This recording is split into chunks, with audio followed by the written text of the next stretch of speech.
Help support the show by joining the Patreon or becoming a YouTube member. Also, hit that like button and subscribe if you want more Browns-focused content. Yeah, so there's been some updates that I want to talk about with Nick Chubb. Apparently, it's coming down between the Cleveland Browns and the Chicago Bears for Nick Chubb. The Browns have been talking to Nick Chubb, wanting to bring him in. I heard that the Browns were close to getting something done, and something should happen after the draft. Now we're after the draft. Nothing's happened. But the Browns have been keeping an eye on the Nick Chubb situation and really interested in bringing back Nick Chubb. Obviously, I think they've been interested this whole time. But we're hearing now that there's finally somebody else interested in Chubb, right? We've been wondering, what does that market look like for Nick Chubb? Well, the Bears are also serious about bringing him in, and you can see why that would make a ton of sense for Chicago. Young quarterback, want to support him. They know that a good running back could be a big part of that, and they're watching Philadelphia in the NFC and what they did by taking a chance on Saquon, and see Nick Chubb as a similar chance that they can take there. So that's kind of what's out there, right? Louis Riddick is suggesting that the Bears and the Browns are the two teams into this. We'll see what happens to that. But I just wanted to give that update before this video. Now let's jump back into the main topic. Youth is going to be an important part to the success for the Cleveland Browns season next year. I said in one of my videos earlier this week, how certain players look and how you feel about certain players could be something that can overshadow your overall feelings about the win-loss record. Again, I'm not trying to guarantee that the win-loss record is going to be awful or anything, but the Browns just aren't in Super Bowl contention mode or even close to that right now. Right now, they're trying to gather the pieces so they can get back into that mode, especially at the quarterback position. But there's a lot of stuff that you want to see kind of realign itself back into the right position, or bets that they've made on certain players start to pay off sooner than later. So that's what we want to talk about. 5 young Browns that need to shine in Cleveland this year. We'll start with an honorable mention, and that is Martin Emerson. Martin Emerson's an honorable mention because he's had 2 really good years in Cleveland. Last year was bad. He was bad last year. Now, I don't want to just write him off after one bad year. I think that's usually a mistake. There could be a number of reasons that led up to him having a bit of an off year, whether it be personal, physical. Players have down years all the time. I remember when people wanted to trade Denzel Ward in like 2019 and 2018. Well, not 2018, but in 2019 and 2021, because he didn't have the greatest season and he didn't stay on the field a ton. And now we're so thankful that we have Denzel Ward. The same can be said with a guy like David Njoku, who looked like he bottomed out in 2020, right? So I'm not going to be so knee-jerk that I'm going to throw out Martin Emerson. I think if he plays well next year, that changes how the secondary looks. The Browns got more help at linebacker in the offseason with Jerome Baker, drafting Carson Schlesinger, bringing back Devin Bush. So maybe that helps with some of the coverage issues that this team had. They have kept Greg Newsome, so nothing really changes in that secondary, and the defensive line should be stronger with the heavy investment into it. So want to see how Martin Emerson looks this year, because I think this is a bit of a make or break year for him. It's year 4. He's in the final year of his rookie deal. And right now, the first 2 years of his contract, you felt like he was absolutely going to get an extension. Last year was such a bad year that I think it delayed his extension till next offseason. So if he plays good, he gets an extension. That's another draft pick that ends up being an extension player from Andrew Berry, which is a success. If he does not play well, then he probably doesn't get an extension, and, you know, the Martin Emerson pick doesn't look as good as it did a couple of years ago. Either way, he's in the honorable mention category. I hope he bounces back and looks more like the Martin Emerson we've seen in the past, but that's why he's there in honorable mention. All right, let's start with number 5, Mason Graham. Number 5 pick in the draft. For years, I have been kind of cautious about getting people excited about rookies because the Browns were drafting late. They were drafting third-round picks, sometimes a second-round pick, but mainly third-round picks, and even those third-round picks happened later in the third round than earlier in the third round. And, when you don't have a first and second round pick and you're only taking guys in the third round, what ends up happening is that people hype up the third round pick like it's a first round pick. And inevitably, if that guy does not live up to expectations, they take out all the anger on that player. Mason Graham, though, is not a third round pick. He is the 5th pick in the draft. And he is somebody you expect to be a contributor day one. Now, let's be honest here about what level of contribution we should expect day one, right? I'm not going to sit here and be like Mason Graham needs to be on the all-defensive team day one from the draft. I'm not going to sit here and say that Mason Graham needs to be in the Pro Bowl in year one, or Mason Graham needs to get double-digit sacks, or even 8 sacks or 6 sacks, or anything like that. But what I want Mason Graham to be able to do successfully is make the rookie team, right, and be in the conversation for Rookie of the Year on the defensive side of the ball. I think if you get that from Mason Graham, the numbers line up with that, then you're sitting pretty well with that pick. Show some flashes, show what the plan could be, right? A little bit like Mike Hall's year, except for Mike, don't get injured like Mike Hall, where Mike Hall showed some flashes, was very productive in some games. Other games wasn't the most productive. That's going to happen to a rookie, but very productive, show some production, show what the vision is, make sure that people can see that vision. And if you walk out the season with that, I think you're happy, but Mason's going to have to play a good amount his rookie year, and you would hope he could be on that all-rookie team. Number 4, Quincy Junkins. He's going to have to play, and that's going to be determined because of his draft status, right? He's a second-round pick, and his position at running back. You don't draft the running back to sit him on the bench for 3 years, right? You draft the running back because you want to use him right away, and he immediately has a spot in this running back room, whether the Browns bring back Nick Chubb or not. That's going to be very, very important for this team. I think one of the main reasons the Browns brought in Quincy Junkins and not somebody who's more of a home run hitter like a Travion Henderson is because they want somebody who can reliably get this offense ahead of the sticks. That was one of the biggest problems with the Browns passing offense and with the Browns offense period last year, was they sucked at getting ahead of the sticks. I don't know if there's a stat that can encapsulate that, but I promise you the Browns were actually there is a stat, success percentage, and the Browns were horrific in success percentage last year. So you can look at it. The inability to get ahead of the sticks was a big problem for this Browns offense on top of the quarterback play. And you can argue that the Browns being unable to get ahead of the sticks made the quarterback problems even worse, because it's harder to have successful passing plays when you increase the chunks needed because you can't get the chunks you have to get on first down. Getting ahead of the sticks for a Kevin Stefanski offense is everything, right? This is why Nick Chubb was such an important piece for this team for the longest, because he averages 5 yards a carry and he gets you ahead of the sticks. That's why Kareem Hunt was such an important piece to the Kevin Stefanski offense. If you want this kind of an offense to work, you have to have a run game that can consistently get you ahead of the sticks. It is so important. Play action don't work on 3rd and 10. Right? Trying to manipulate space and linebackers is a lot easier when they have to worry about the run game too. You got to get ahead of the sticks in order to run the offense. You cannot run the offense if you're behind the sticks all the time. So Quincy's job is to get the Browns offense ahead of the sticks. That is the job. Right. If Jerome Ford stays, his job's to hit home runs, right? If there's a big play to be had and you want to shoot a gap, that's what Jerome Ford does. And that's why I think Jerome Ford does well, right? Jerome Ford's not a good every down back, but he is a fine home run hitter at the running back position. So Jerome Ford, he can hit home runs.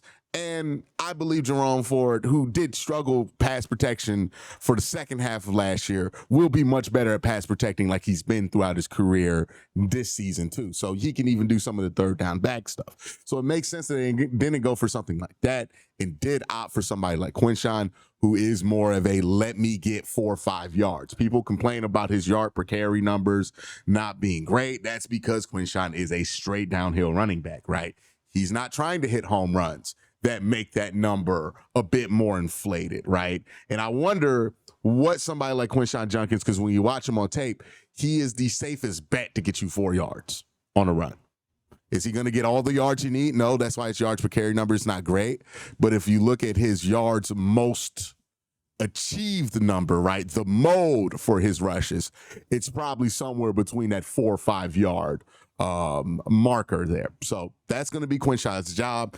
And I can't stress enough how important that job is.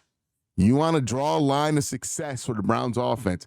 It's usually when they can get ahead of the sticks. When this Browns offense is high in penalties, or if this Browns offense is not running the balls consistently, that's when they struggle. Because both those things put them behind the sticks. When they're taking a lot of sacks, put them behind the sticks. That's when this offense looks awful, right? With Deshaun Watson, they were taking a lot of penalties. They weren't running the ball well, and Deshaun was taking a lot of sacks. So offense looked like dog shit with them out there, right? I'm sorry for cussing. If you had kids around, content warning. I might drop another one here if there's another part of the offense that comes up that pisses me off. But that's why it looked like that. It looked like that because you were consistently behind the sticks. Dorian Thompson-Robinson could not get ahead of the sticks. You can't get ahead of the sticks, you ain't got nothing. You ain't got an offense. Browns get ahead of the sticks, they got an offense. That's really the code in short. And no, it's not just Quincy that's supposed to get them ahead of the sticks, right? There's David Njoku, Harold Fanon's going to be a part of that. Your short passing game is going to be a part of that. Your offensive line is a part of that because they're the ones who get the bulk of the penalties that create the penalties that get you behind the sticks. And, your quarterback's a part of that. Don't take sacks. Get rid of the ball. Just dump that shit off. Let somebody run the ball. Let somebody get a check down and get 4 yards. It's fine. Don't try to hit a home run every play. That's the bread and butter to running the West Coast offense and running Kevin's offense is you got to get ahead of the sticks. You get ahead of the sticks, the offense looks great. Anybody can run it. You start getting behind the sticks, it gets funky. And just to flip this, right? Just to flip and understand this. Remember the Super Bowl. Look how bad the Chiefs looked when they couldn't get ahead of the sticks. This is why the defensive line outside of quarterback will always be the second most invested piece of a good football team, or at least will likely be the second most invested piece of a good football team. Maybe you can argue wide receivers up there too, but it's really quarterback related. But if you're looking for something outside of quarterback that teams are going to invest a ton in, it's going to be defensive line. Why is it defensive line? Because it gets the offense behind the sticks. Getting behind the sticks is so detrimental to any offense. Everybody looks like they have a bad quarterback when they can't get ahead of the sticks. Everybody looks like they have a bad offense when they get behind the sticks. That's why it's important to build your defensive line. Flip it back to the offensive side of the ball. Everybody looks good on offense when you get ahead of the sticks. It's a lot easier to operate. That's why you need to invest in running backs. That's why you need to invest in people movers. That's why you need to invest in tight ends and not just wide receiver and quarterback. Because those guys aren't going to be able to do what they do unless you get ahead of the sticks. Very basic philosophy, but it works. From pee-wee football to high school football to college football to the National Football League. You talk to anybody who's had any real success in those fields, especially high school and above, they will tell you, we got to get ahead of the sticks. We got a guy here who give me 5 yards. I love that guy. That's coach's favorite guy. Guy who get you 5 yards, coach loves that guy. Guy that can get the team behind the sticks, coach loves that guy. A running back that dances, scats, turns around, reverses field, loses 6 yards, sometimes gets 100. A little hesitant there, right? But getting ahead of the sticks, it's so important. I can't stress it enough. It is the battle on the line of scrimmage and what that battle is about. All right, let's go to number 3, Cedric Tillman. Super important year for him. The Browns have no wide receivers right now. You cannot count on Deontay Johnson. So you got what? Cedric Tillman, Jerry Jeudy, and then a bunch of others. You need Cedric to step up. You need Cedric to be able to take over some X responsibilities. Now, to Cedric's credit, I thought that there were times in Amari Cooper's absence that Cedric Tillman did start to look like he was going to break out. Then he had the concussion that really derailed his season. So we'll see how Cedric looks like this year with a full opportunity behind him. Hopefully better quarterback play, no matter who's throwing the ball to him, than what they had last year. And that makes him a lot better. But the truth is the Browns wide receiver room is thin. They need people who can produce there. And Cedric Tillman needs to be productive for them in order for them to have any kind of consistency on offense. The second, number 2 on this list, I'm really cheating. These are 3 guys here that I'm grouping into one spot. We need one of these young offensive linemen to step up and look good. Whether that be Luke Whippler at the center position, whether it be Zach Zinner at one of the guard positions, or DeJuan Jones at one of the tackle positions. We need one of these guys, preferably all 3 or 2 of them, to really start to show us that they can hold down a position consistently. DeJuan Jones is your best bet talent-wise, but health-wise, it just hasn't been there for him. And for a player that's almost 400 pounds, you worry about all the health stuff, especially when it's lower extremity. So that's a big concern with DeJuan, right? Can he stay healthy? Can he lose the weight that he needs to lose to play the position that you want him to play? Can he be your future at left tackle? If DeJuan Jones is able to be your future at left tackle, then all the complaining about what the Browns did or did not draft this year is going to go out the window because, boom, you have your left tackle. You could throw Jack Conklin on the other side. You could throw you can throw Tevin Jenkins on the other side, and you can be fine there relatively at the tackle position with Cornelius Lucas being your swing tackle. Guard-wise, it would be really nice if Zach Zinter could show us that he's ready. Now, he's not going to get a ton of opportunity. Wyatt Teller doesn't miss a ton of games, and Joe Bitonio doesn't miss a ton of games. But there probably will be a moment or two where he gets to step in. You just want to feel a lot better about Zach Zinter than you do right now. What we saw of him last year wasn't very encouraging, but it was also a rookie year for a position that takes a while to learn. And also, to be fair to Zach Zinter, he spent most of the offseason coming back from a catastrophic injury. So makes sense that he probably didn't look great his rookie year. So you really want to see it this year in camp, in the preseason. You want to see Zach Zinter look like he can get to the starting lineup and belong. He's not going to be Joe Bitonio or what Wyatt Teller used to be right away, but you want to see him look like he belongs as a starting guard there. And if you have a starting tackle in DeJuan for the future and a starting guard in Zach Zinter for the future, you feel great. And Luke Whippler, if he's successful, that's a bonus, right? Center prospect I think a lot of us liked when the Browns drafted him in the 6th or 7th round a couple of years ago. Would love to see him show that he could take over for Ethan Posick because they can replace 3 of these offensive linemen this year with younger and cheaper options. And then maybe Tevin plays well at right tackle or something like that. And you can extend him for cheaper. And all of a sudden, your tackle outlook looks way better, with Wyatt Teller holding it down as the veteran with some much younger, cheaper guys at the offensive line. But it really hinges on those 3 and what those 3 do or do not bring to the table. The way the Browns drafted this year suggests that they're betting on those 3 pretty heavily this season. So we'll see what we get. And the last young player that needs to shine is Isaiah Maguire, who I thought had a really good year last year, but boy, is this your time to shine. Right? You are the starting edge opposite of Miles, and you are going to be the part of this defensive line that's going to get the least amount of attention.